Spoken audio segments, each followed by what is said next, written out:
G'day everyone. Very happy to be here with my older brother once again. We've kind of got this podcast back up and rolling. This is actually the first podcast that we are recording since starting this back up. So, looking forward to getting this started again and having conversations that pique people's interest, put a bit of joy into the world, and help some goodness be spread, essentially. Those are things that I care about and, am kind of driven to manifest more in life. So I really see this as a way to help, just have that creative outlet, have a channel, have something that I care about, that I think is of value, and ultimately just have some really interesting conversations. I think where the idea for this podcast has come from for me was the experience I had with podcasts, and a lot of the times I would just have a really, profound moment just listening to people talking, and just was so taken by that almost peak experience that you get listening to a podcast.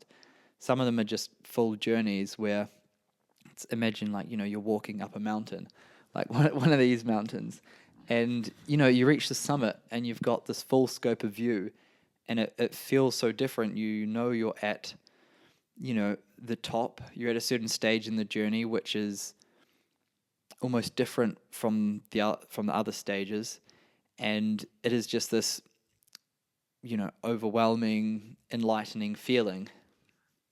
So that's the peak state. And that's maybe some of the places that we'll get to on Peaks of Interest. For the time being, we'll keep this conversational, we'll keep it experiential, relating to it through things that we've experienced in our lives, ideas that we're thinking through, philosophies that we've encountered, spiritualities that are compelling and ground us in our identities. And we can just, between me and you and other guests that come on, voyage through those terrains and territories, and just be proud of this. Cool.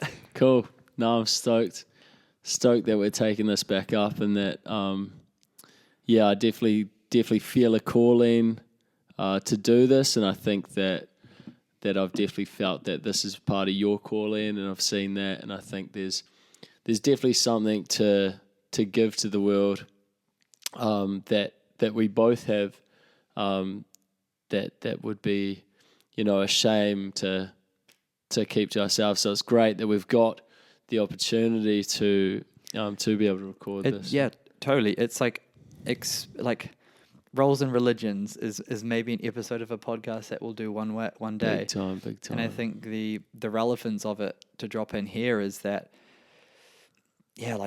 identifying with your deep purpose and calling and, experiential passion as your religion, and your role is to communicate that, share that with others, exist in harmony with others, and also your role is to really receive that from other people too. So I think what's so great about a podcast is we can put ourselves into the world, and we can see there to be avenues that we can pour ourselves into. What else the podcast is also you're listening so closely, so deeply to the other person. So we're putting ourselves out there, but also I would be very curious and listening and hearing the stories of people that listen to this, or people in their own creative elements as well.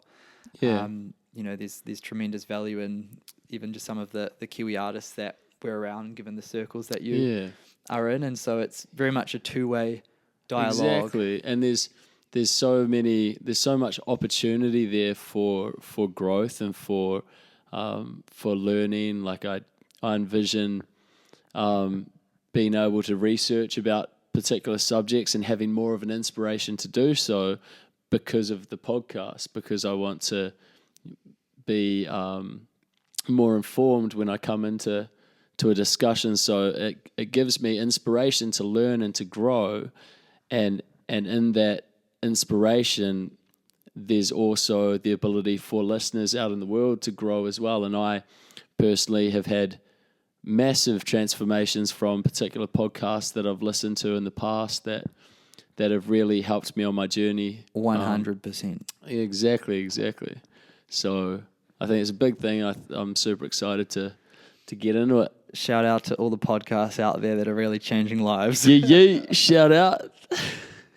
I love it. Model House Show. Yeah. Oh my gosh, name dropping already. Sorry. Yeah. Yeah, It's we good, we though. started pretty fresh. It feels quite good. I feel like, yeah, that's kind of a nice framing for this one. And we can come back to some aspects there, given that they're alive for us. But yeah, we can also take this in a direction that's going to be fruitful and zesty. So when life gives you lemons, Zesty. make a podcast. That's that fruit and zest, baby. The zest. Let's go. Hope everyone can hear Carl drink his fucking tea. No swear words. Beep that out, someone. Okay. Dropping in. Where does your mind go? Jeepers. In this moment? What comes to you? What calls your name? Ooh.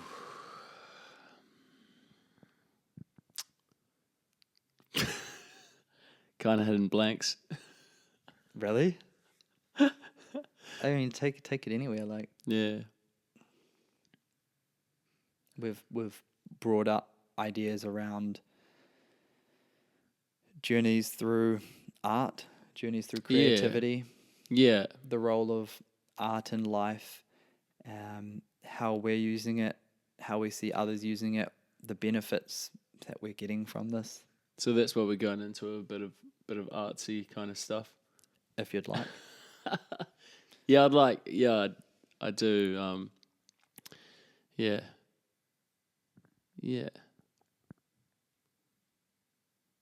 It's hard. I don't know where to kick that off.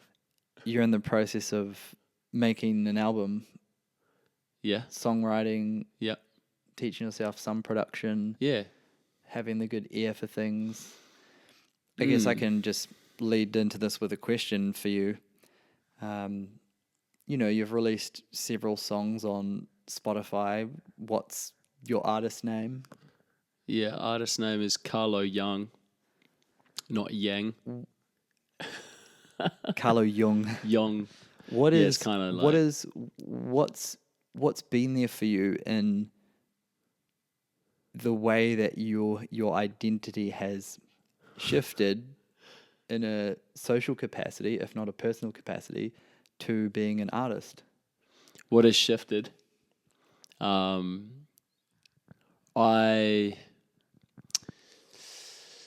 I guess I've been on a journey through art and music since I was quite young. I think performing with mum, traveling around New Zealand, doing busking sessions and getting involved with art, and encouraged to do art. Do you think tell me more about the busking traveling around New Zealand? Do you think, was that an instigator in some ways? I think it was an instigator. I kind of... Just tell me about that. Yeah, so I guess I grew up kind of singing at church, but never had lessons or kind of anything like that. And then we travel around New Zealand. I travel around with Alex and my family. I lived in a caravan for 6 months. Out the back of a caravan with back of a six caravan. of us in the crazy, family. So nuts. 2 bunk beds and 1 double in one, teeny little caravan. Yeah. Super crazy Which time. Like awesome. I almost want to relate that here as the real contact and experience with New Zealand front and center Big time. that has shaped our own developmental arc so massively such that Huge. that almost has a mythology for us now. Does seem It's to. registered that deeply and brings forth emotions that strongly and binds us together so passionately True. that it has just like dropped into the level of a mythos Whoa. for our family. Yeah, that's so true.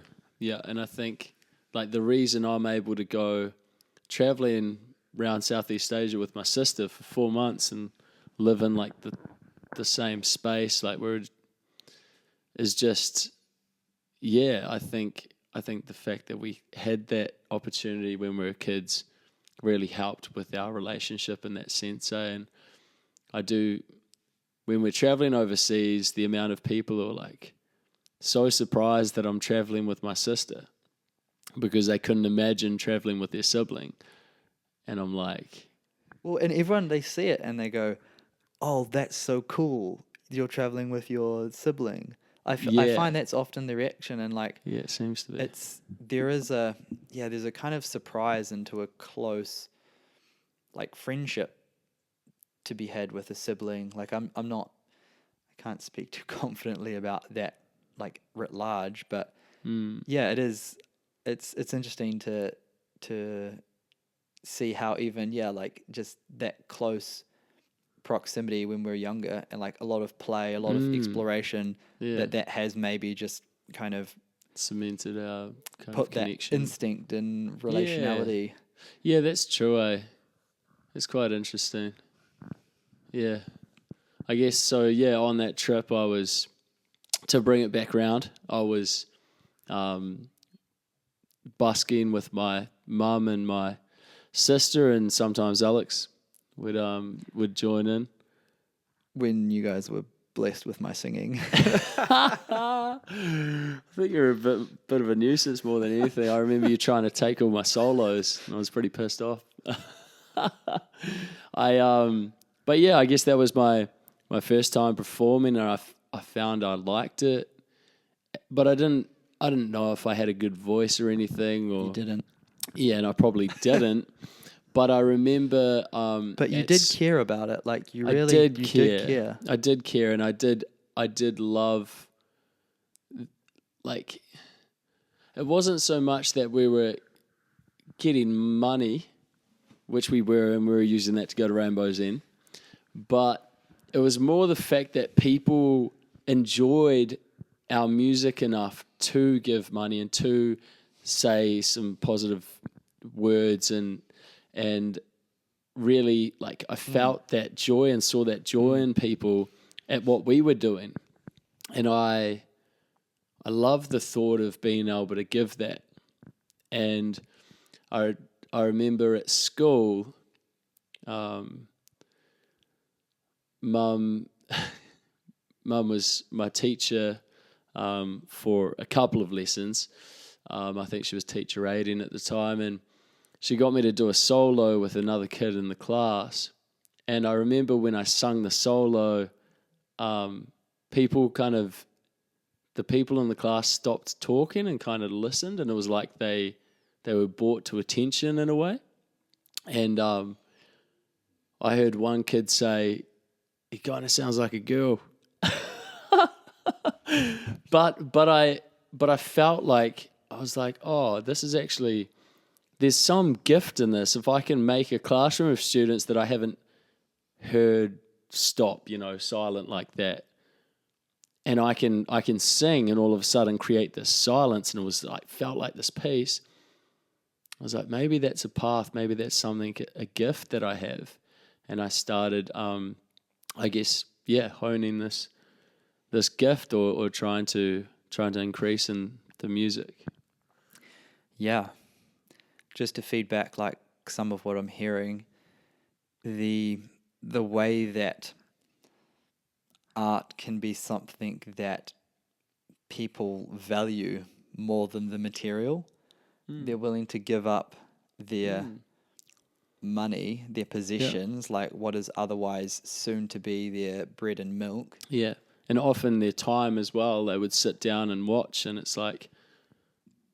Totally. Yeah. But like, yeah, so that exchange where there is real value in something that is like a fleeting moment, like, and that's almost the artistic and aesthetic experience, the fleeting moment that is worth more than material wealth and for sure yeah, worth more than other things, other just like things, that captures salience. yeah. And I think there's reasons to that, and we could potentially delve into that. I mean, and because the other part that was curious about what you're saying was like singing in class when you were young, you hadn't hit puberty, and some kids were kind of, Still haven't. Still at that age where they were.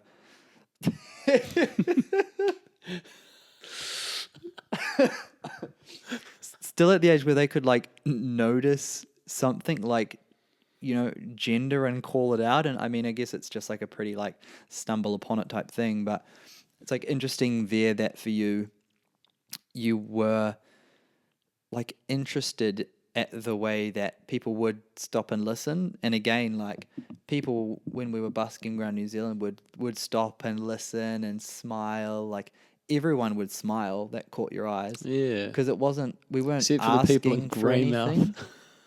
Oh my gosh, except for Greymouth. Changed all the songs, eh? Shout out to Greymouth. That Yeet. we got like $12 after an hour. Nah, it was like $4.50. It was rough. Greymouth super value. It's because it was it might have been super value. Yeah, I remember we bust outside the warehouse one time, and that was a shambles. Eh? Oh, carry on, man. I forgot what you were saying. I mean, just the connection between singing as a family to people. It's such a great experience that, people do really stop and smile. And I mean, I like the dynamic that we're not asking for money. We're not even approaching you. No. Like, there's an important role for charity to go out to people and maybe put a little bit of, positive question to them. Do you have any spare change for this charity today? And that kind of is enough to confront people with a bit of tension around, breaking out of my frame of my left hemisphere frame of I'm going here to get this, to then go home to do this. It's actually like, how many people are there that just can't create a frame like that in any capacity similar to what we're doing? So there is a way in which being approached, entering into a shopping complex or a supermarket has a function, but in busking, we're just there singing music, putting out good vibes, hats on the floor. And if you have any koha today, that's totally great. If not, then please sit and listen to this guy's high pitched solo. Yeah, it was pretty high pitched. Almost like the currency of attention, like how when money's the exchange and when we are going to where we just need to go to a supermarket with our currency in dollars, we find that actually being moved by the needs and demands that money gets for us, I feel hungry, I need some food, I go and do this. We're very happy to put that on pause for an aesthetic experience. The aesthetic experience overcomes that A to B-ness informed by our immersed lives, that the aesthetic experience offers a new immersion, or it can offer a kind of detachment from what you're doing. That moment of, I'm going to the supermarket to get bread, but there's a lovely, person playing the guitar, having a jam with the amp there. And it's we just put on hold where we were going to be going and delight in that for a moment and give some coin. It's a beautiful moment. It is a beautiful moment, and it's kind of a pause in a break in the traffic, of the super full on busy kind of society, and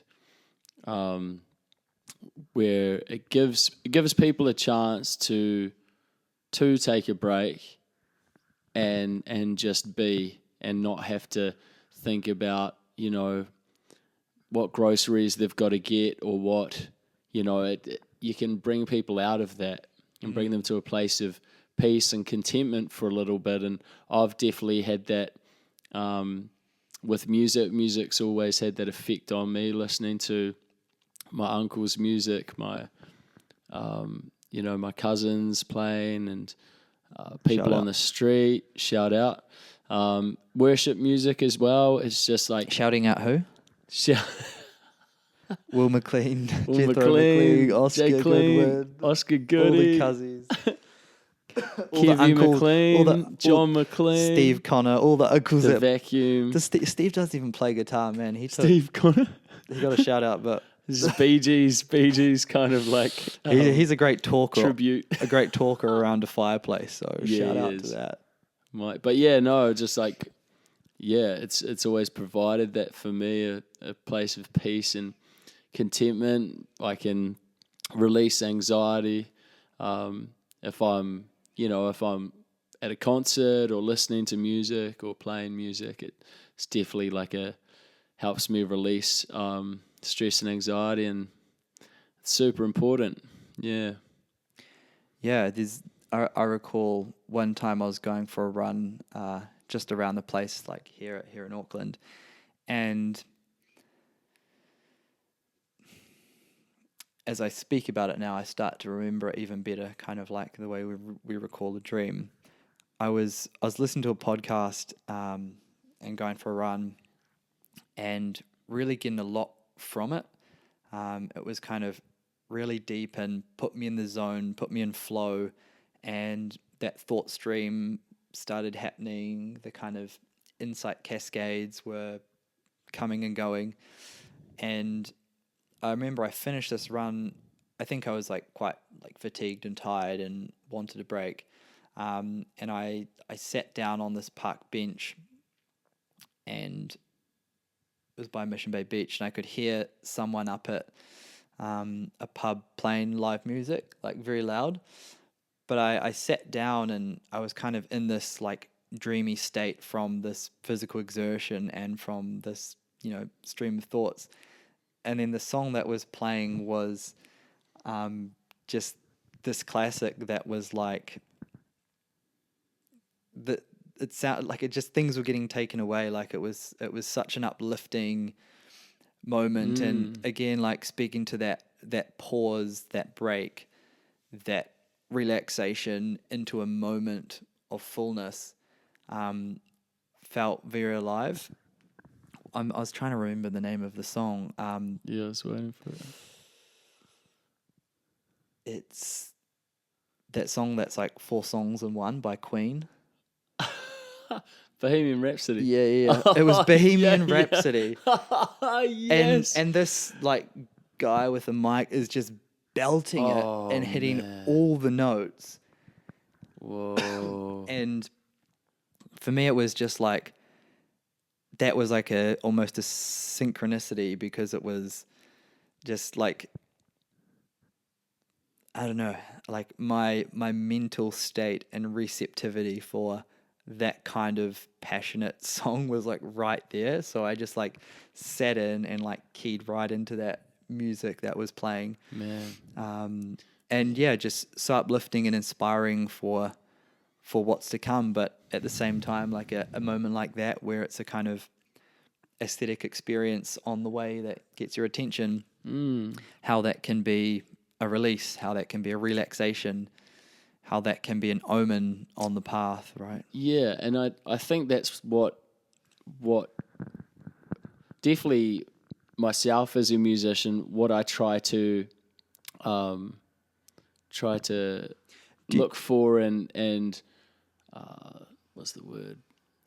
This is what I'm trying to get. I'm trying to create a style of music, or create a feel or something that's going to draw people's attention, and not necessarily because I want everybody's attention, it's because if I've done that, if I've done something in my music to grasp someone's attention, then there's some sort of power, some sort of something maybe beautiful, maybe healing, maybe there's some essence in that is that has got their attention. Yeah, if you put someone in proximity to a pure sound, it opens the field of possibilities such that transformation can take place. It does open the field of possibilities. And also when I as a musician am playing for people that are captivated, that are giving their attention to the music, to me performing, there becomes a feedback where, and I don't know what exactly is happening subconsciously or spiritually, but there's an increase in listener and performer in terms of energy and in terms of ability and skill and the energy coming through the performance. And it almost creates this like vortex of energy that has the power to shift shift people's psyche and consciousness in a really, really beautiful way. You see like people in tears when that environment hits. You see people having these really ecstatic moments, and then after the experience, after the concert or the gig, there is this joy and this peace, and you just feel it, and it's just such a powerful moment and such a powerful tool to be used like that. So certainly the ways that song and flow state and trance can all work in unison, and sometimes it does take a bit more of an extended progressive invitation is required to reach a certain transformation. That's true. And I think like it's interesting the way certain people can receive that and not, because I think like to contrast that to the people walking by where it was just a glimpse, it was just a a kiss of joy as it flies, versus really being in there for a long session, like an hour and a half. Yeah, exactly. Supersonic force field. Supersonic vortex, double 360 force field. But when it's just like the old lady who has a smile, as she's on her way to wherever is, it's both of that just speaks to the potency of the potency, and there's the ability to create this this environment over the course of a gig, and there's the ability also to kind of catch someone in a moment of something that you have accessed with your voice or your instrument or whatever. And so there's definitely place for healing in all those circumstances, and for that powerful interaction to take place between listener and performer. And then there's also different environments, right? So if you're playing in a living room, it's such an intimate environment to play in, and it forces the people listening to listen and to be focused, and it's also quite intimate and intimidating to an extent. And then there's playing in a bar where you're playing to people that are there to eat food, and you're just over in the corner playing. And so, but there's still something in that, and it can be harder to get that reaction or that interaction. But in all areas, in all venues that you can play in, you can access a place that creates a response, and there's purpose for music in all of those environments. And it differs slightly, but yeah.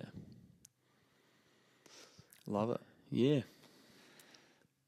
Cool. And that's coming from someone who has played in many a bars, many a wine cellars. Many bars, many open mics, wine cellars. I played a gig on the Inter-Islander ferry about a week ago, and it was probably the hardest gig I ever did. It was, yeah. And I think like the philosophical point that I want to draw out of this is that like the importance of the context. I mean, the importance of the context, like that applies far and wide. And I think like through my job, through my vocation, one of the things that is like vitally important from the outset, you know, and this is when if it's strategic thinking, if it's getting into analysis, working with different startups or brands or behavior change initiatives, insights, to get to that insight, to get to that revelation, and to get to a crystallized statement that is potent, like you really have to be working with your context in the right way. You have to be very curious about it. You have to have a good sense to it, a kind of a receptivity to it.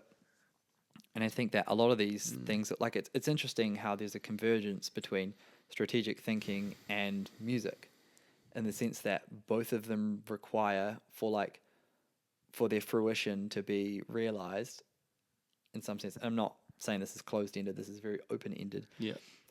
That like playing to the context is crucial. And like DJing, if I'm DJing and I'm playing completely the wrong sound and style, it falls flat, and people don't have those moments of transformation and kind of experience. True. So there's really like, I think the relationship between the music and the audience is relationship.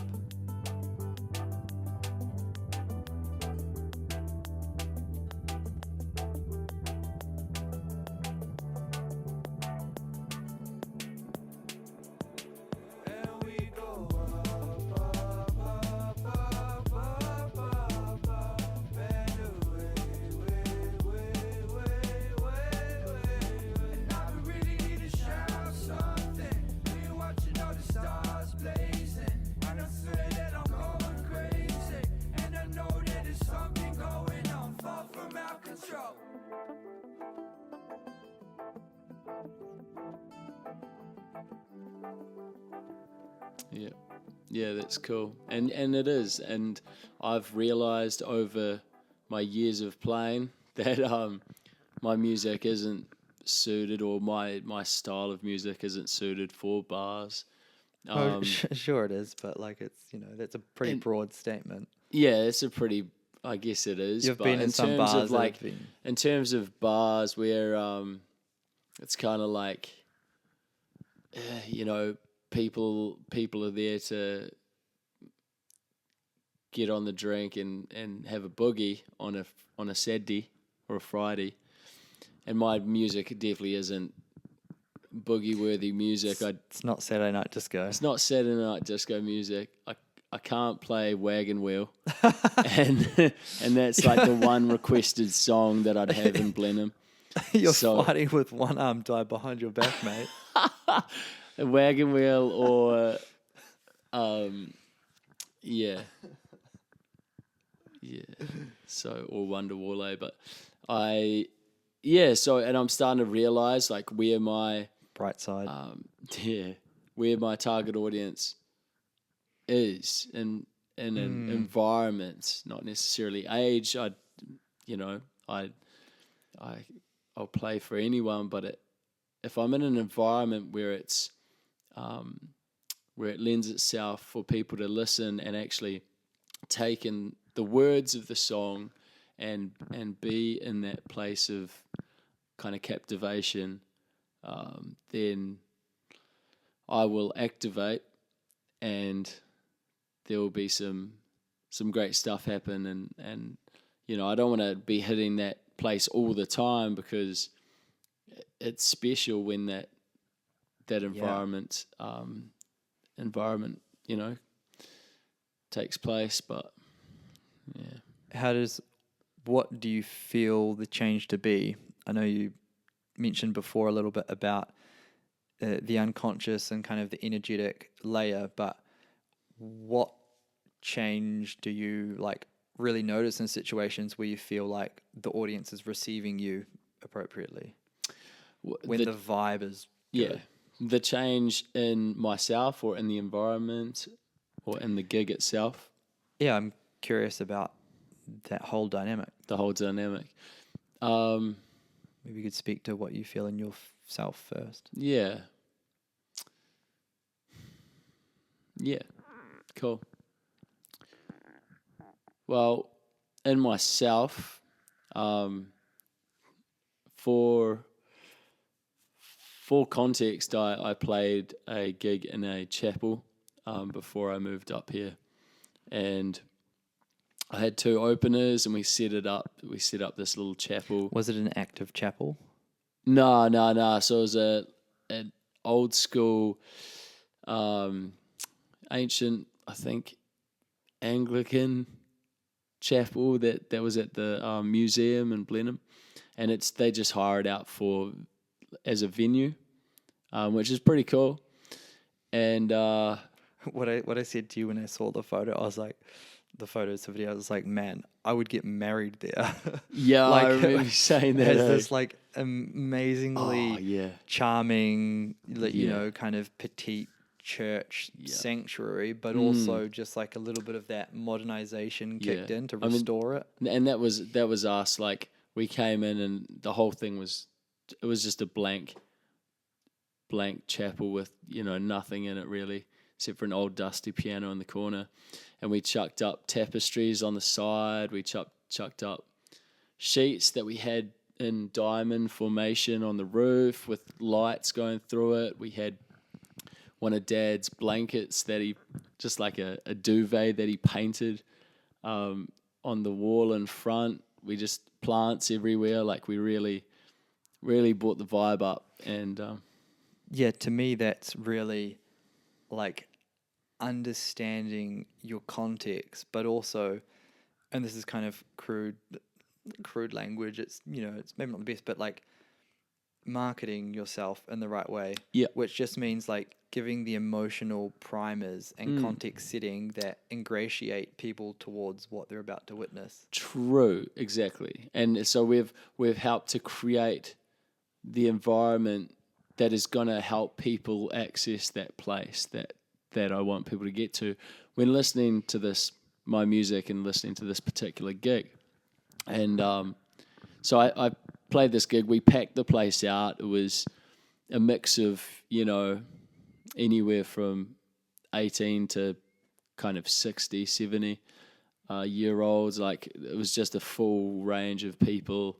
How did you pull off something like that? How did you get to a place where you could fill a chapel with an audience of a broad range and have this beautiful night? Like, that sounds amazing. But it was amazing. How much work has gone in to that? And as soon as I decided I wanted to be a musician when I was I might have been 18 or 19.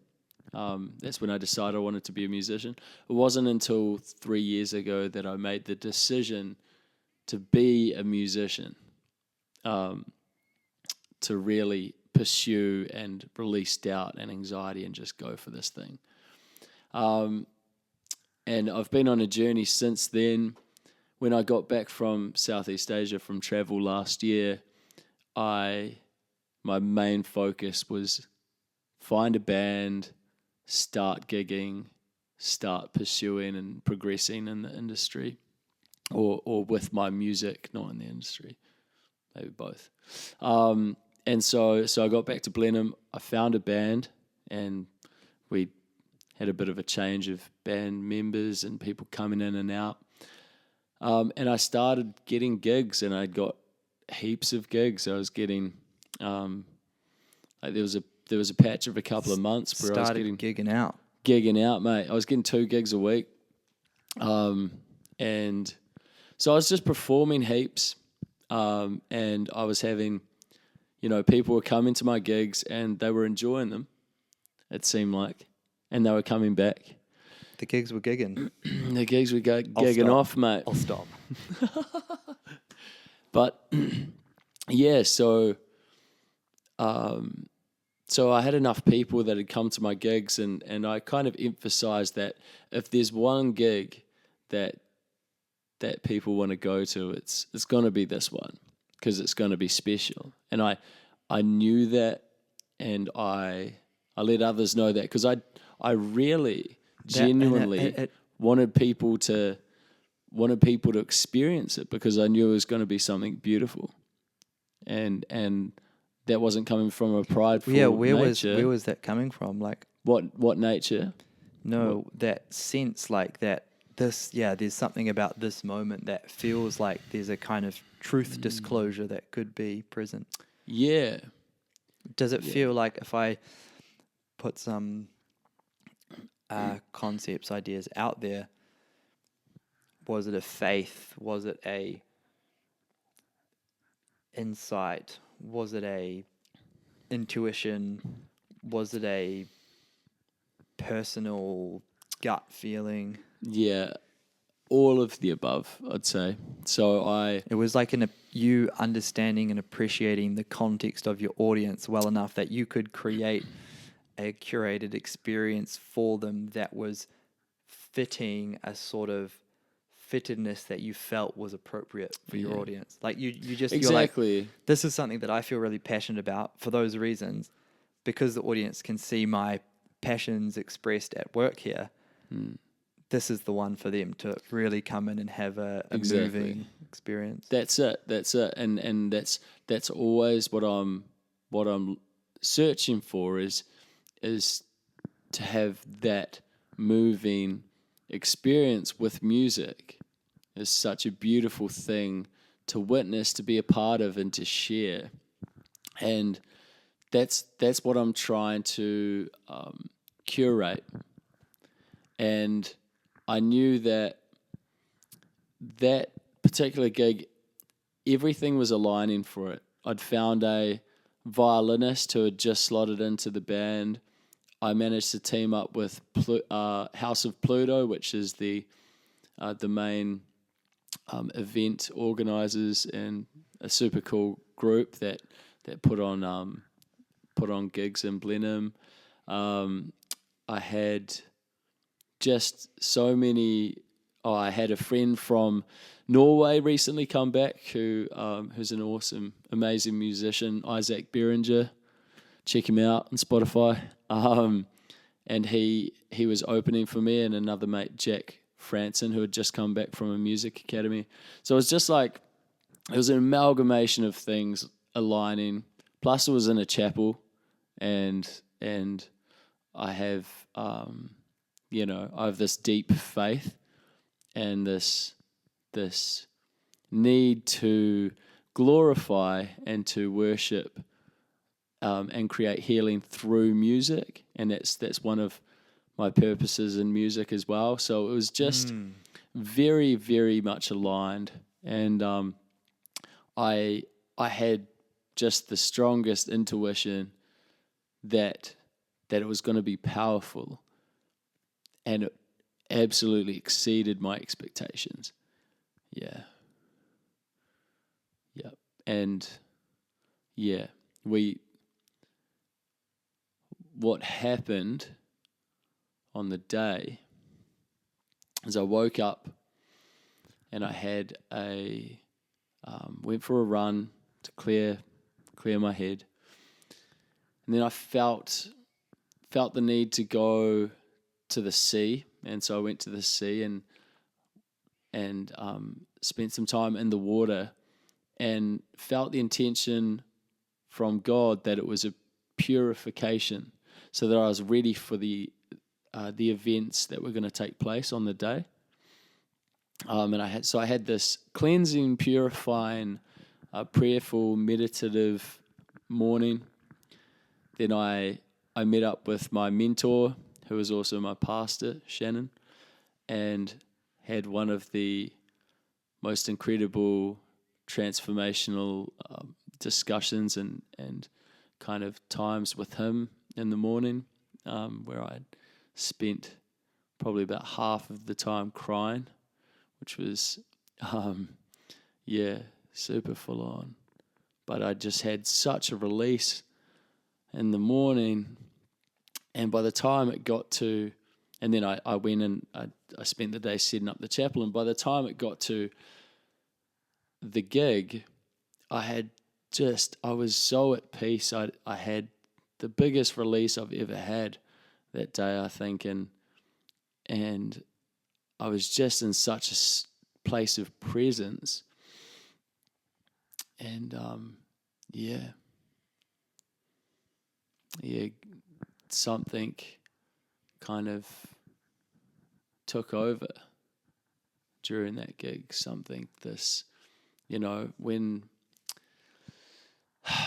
When you get in that environment, when you curate that environment, when the right people are there, and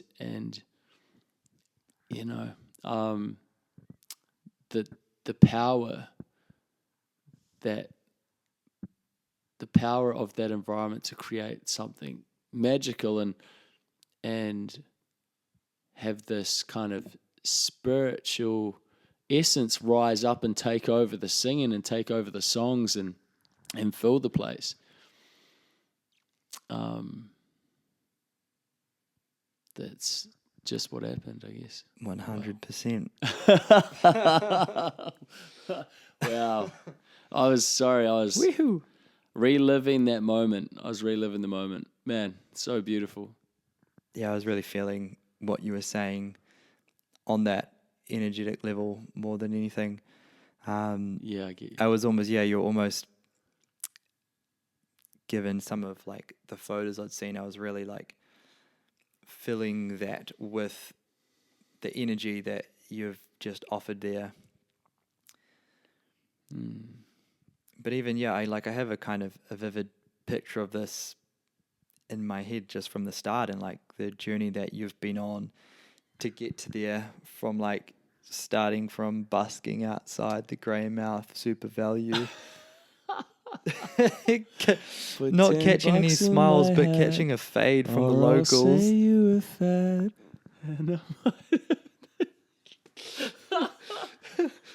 We had to start making up words because we were so depressed. Yeah, cannot repeat them actually, but we did like make up how our own there's songs.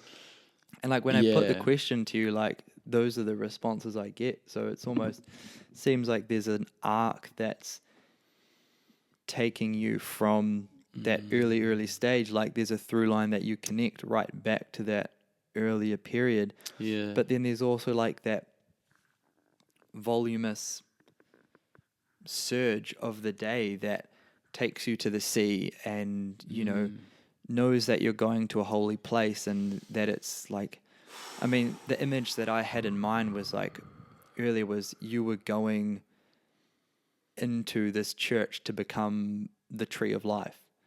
Wow. You were going back to your roots in that Christendom and putting yourself on stage with wooden instrument and just being there beholding for people in this orchestra of timing, of a lot of things going in the right way. True. Of like a certain capacity of destiny manifesting. Yep. And really just being there and being present and giving that song back to people. Yeah. And so the fact that to get to that place required first like what we could call purification, like a kind of transformation through through salt water, through a liquid, a kind of a chaotic form of spirit that has high potential to it, like Yeah. and replenishing and rejuvenating. And is known for, baptisms and coming into new life, and also was a place that the Father directed people to go to before important events of their life for cleansing. Yeah, eh? certainly, there's a strong mythological motif running through that. But how that shorter arc and the longer arc like really joined and were connected.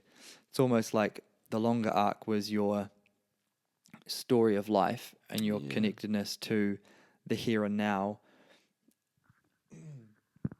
And that surge on the day was like connecting you to, the passions of the biblical past and the stories that are eternal, but really only work themselves out in mysterious ways in which the patterns really enfold together and create moments such as this one. Yeah.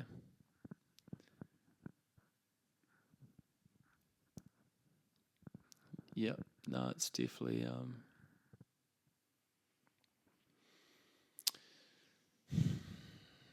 definitely a journey of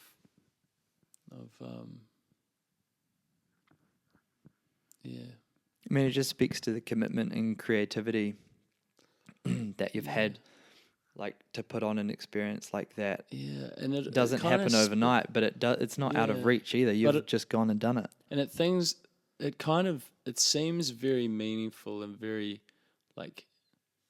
like you said, destiny. It's from the start. It seems like the experiences that I had in music, and then whatever I went through from the point where I decided I wanted to do music, 18 years old roughly, to the point where I decided I was going to do music, 27. There was just... You said the same thing. You decided you were going to do music at both those ages? So the difference is I decided I wanted to do music. I decided I wanted to do music, so I hadn't latched on. I hadn't decided that I was going to. I wanted to do music. I wanted to be a musician. And then 27, I decided I was going to do music. I'd made decision that I was actually going to do it. You went from I wanted to do music into I wanted to do music. Yeah, I wanted to do music, so I'm gonna do music. I'm just going to. Just a difference of emphasis, but hey, look what happened. Yeah, exactly. But Difference it of seems emphasis. like the point from me growing up singing in church to busking, to having that one moment where I sung in class, and did a solo, to the point where I'm performing for 70 people in a chapel with a full band and a violinist. It's like it was all leading up to that moment, and there's plenty more moments to come and more developments on this journey, but it's kind of like I'd been led to that point. Absolutely. Yeah. And almost like that becomes a chapter of your journey, and that kind of puts some closure to that moment. And with that said, it's kind of like closure another rung of the ladder. That said, I was going to close out the podcast with that, but let's do it. Let's close it out. I'm happy. I don't know how long it's been. Yeah, no, I'm like, I have really, no idea if everything's been working. Hopefully. It's really cool to hear this from you in this forum as well. Like, I'm really looking forward to being able to learn more about you and kind of push you in some directions and places and take you to others of my own that I've kind of similarly explored. And I think there's a really high fidelity that we can reach just sitting down and talking. And from what you've just said, like, I'm really proud of you and proud of where you've got to, and it's super awesome to see. Man, bro, appreciate it. Legend. Yeah, thanks for...